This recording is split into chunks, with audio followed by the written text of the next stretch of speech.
Hi guys, it's Ryan again. Welcome back to my channel. Today we're gonna talk about the new updates of YouTube under YouTube Studio about the timestamps or what they call the video chapters. Let's read about it. Ito po yung new updates nila. Add chapters to a progress bar. For each of your upload videos, you can add video chapters. Chapter breaks up your video into sections, each with an individual preview. These chapters can help viewers by giving more info and context by allowing them to rewatch different parts of the video, which is good. Meron po sila rito step by step kung paano po gawin yun. Number 1, sign into your YouTube account, of course.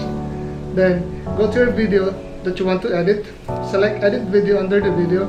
And then in the description box, add details, page add list of timestamp and titles. Bali, ito po yung mga kailangan natin gawin. To opt into video chapters, make sure that the first timestamp you list start with 00. So kailangan po yung first chapter is 00.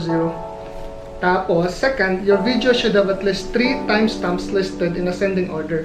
So kailangan in order po yung timestamps at minimum of 3. Then the minimum length of video chapters is 10 seconds.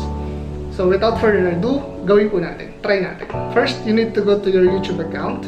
Naka-sign in na po ako. Then pili po tayo ng video na gagawa natin ng timestamps or video chapters. Ito po yung napili ko, yung monetize channels. Bale, sabi po dito, go to your video to edit, select video under the video, edit video. Then once you edit the video, dadalhin po tayo niyan sa YouTube Studio.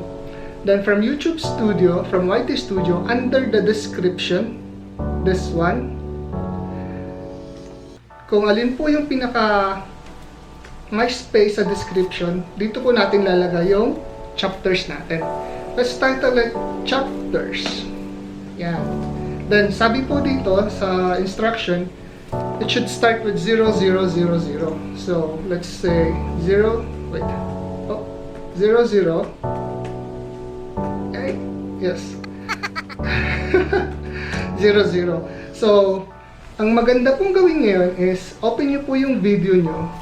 Open ko ulit yung video na pinapanood ko. Nagagawa ko ng timestamps para malaman ko kung anong time or minute nung lalagyan ko ng timestamp. I start doing YouTube because I want to share with you. Okay, stop. From 00, I will title it like Why I Started. Let's see. Why I Started YouTube. Yun po kasi yung laman ng first statement ko. So that is a good title. Then enter nyo lang po. Then watch nyo ulit yung video nyo. Let's say from here. Here.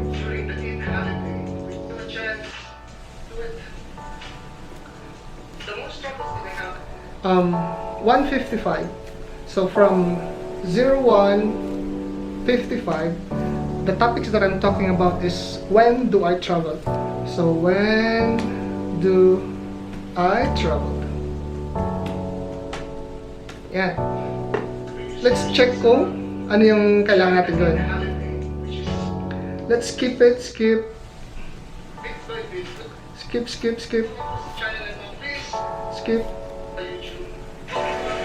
Here. This is the best part for me. From 3:17,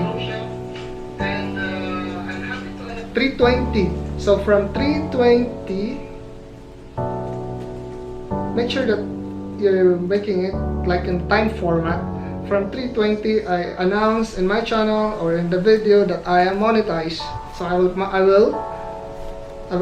name it monetized. Then let's do one more, which is I have here one more video after the here. From 4:50 nag-start na yung video 04:50. Let's title the intro to, or let's name it the train. The train. Okay? The train. Then let's make one more, which is the fireworks display started. Let's see, where is it? The fireworks display started should be around here.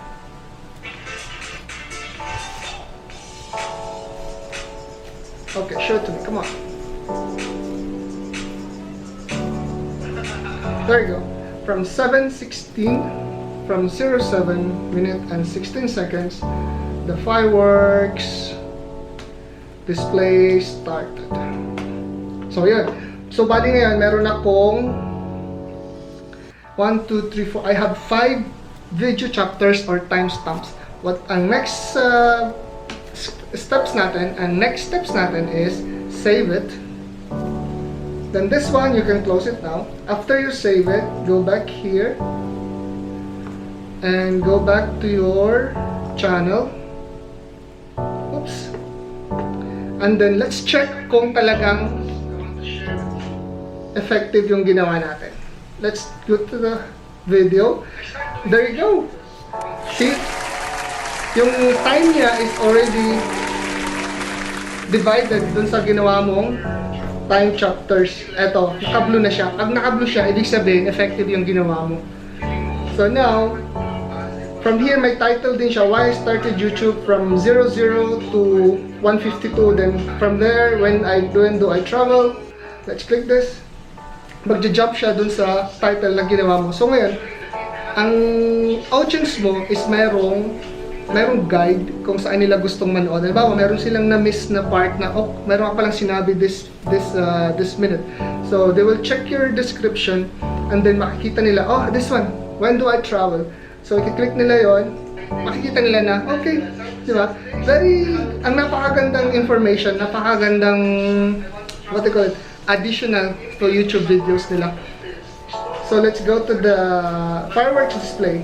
So, I know where to cut. Alam ko kung saan ako mag-click. Kasi, hati-hati na siya. Nice! Congratulations! A nice update for your YouTube video. So, yun lang po. Sana meron kayong nakuha kahit konti. Na-excite lang ako actually. I was just excited to do it on my own. So I tried it and I liked the video, and I hope that someone can watch this and do it on your own and show me if you do it. Post the comment below kung paano nyo ginawa or kung nagawa nyo. Kung hindi nyo nagawa, just message or comment below. I will help you. That's all for today. Please subscribe to this channel and click the notification bell para updated kayo sa mga new updates. Thank you! Ciao!